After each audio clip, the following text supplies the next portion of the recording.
आज यहाँ पर मराठा आंदोलन हो रहा है तो कई सामाजिक संगठनों की ओर से भी समर्थन दिया गया है और हमारे साथ आज मौजूद हैं ऐसे एक सामाजिक संगठन से जुड़े लोग। हम उनसे बात करते हैं। सर, आपका नाम और संगठन? मेरा नाम है advocate Chandrakant Sonawane. Indian legal professional association हमारा वकीलों का संगठन है और वकीलों का संगठन की तरफ से हम जरांगी पाटिल साहब को आज समर्थन देने के लिए आए हैं। तो वकील भी, एडवोकेट भी इनको अपना समर्थन दे रहे हैं, तो ऐसी क्या वजह है कि आपका समर्थन भी एडवोकेट का इनके साथ है? साथियों, ये सामाजिक आंदोलन है। जैसा SC ST OBC minority Muslim Christian Jain Buddhist Shiv Dharmi Lingayat ऐसे लोगों को आज आरक्षण है। मराठा समाज ये OBC समाज में आता है और हमारा कहना है कि OBC समाज का जो आरक्षण है उसको धक्का न लगा के और मराठा समाज को अलग से आरक्षण देना चाहिए और सरकार ने वैसा प्रावधान करना चाहिए कि संविधान में प्रावधान है 340वां जो कलम है उसमें OBC इंक्लूड मराठा। जब भी 1931 में अंग्रेज लोगों ने गिनती किया था जाति न्याय, उसमें OBC इंक्लूड मराठा लोग 52% हुआ था। अच्छा सर, आप लॉ बता रहे हैं कि लॉ में प्रावधान है आरक्षण देने का। जरांगे जी ने पहले भी अनशन किया और अब भी कर रहे हैं, तो ऐसा क्या है कि सरकार मांगे नहीं मान रही है?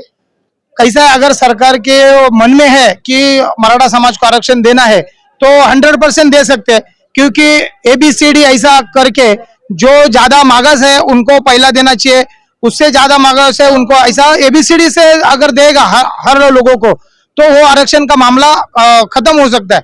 लेकिन उसमें खाली सरकार का दिल होना चाहिए या देने की भावना होना चाहिए। अगर भावना होगी तो 100% मराठा समाज को आरक्षण मिल सकता है। आप मुंबई में खड़े हैं, यहाँ की सरकार मराठा की बात करती है, महाराष्ट्रियन की बात करती है, उसके बावजूद भी ये अनशन करना पड़ रहा है, तो क्या वजह है? इसका एक ही वजह है कि साथियों, मराठा समाज के जो आमदार है, ये 143 आमदार है, वो संसद में बात नहीं कर रहे। ये जो कानून रास्ते पे नहीं बनता है तो ये कानून संसद में बनता है। तो मेरा मराठा समाज को एक अपील है कि आप संसद में आवाज उठाने के लिए जो आपने 143 और जो खासदार है उनको घेराव डालना चाहिए पहला, कि वो जो बोल नहीं रहे, अगर उनके बंगलों के या उनका जो ये है रहने का जो हाउस है उसके अगर घेराव डालेंगे तो बराबर वो आवाज उठाएगा और कानून में प्रावधान बन जाएगा कि संविधान में 340वां जो कलम है उसमें है प्रावधान संविधान में कि सबको जितनी संख्या भारी उसकी उतनी भागीदारी, यह संविधान में ऑलरेडी दिया है, लेकिन उसके ऊपर अमल होना चाहिए। ये एक ही वजह है आरक्षण मिलने के लिए। तो मराठा समाज ने संविधान के ऊपर अगर वो अमल कर दिया या सरकार को बोल दिया तो हो सकता है। आपने देखा कि किस तरह जरांगे जी के जो आंदोलन है उसको वकीलों का भी समर्थन मिल रहा है सामाजिक संगठनों के साथ।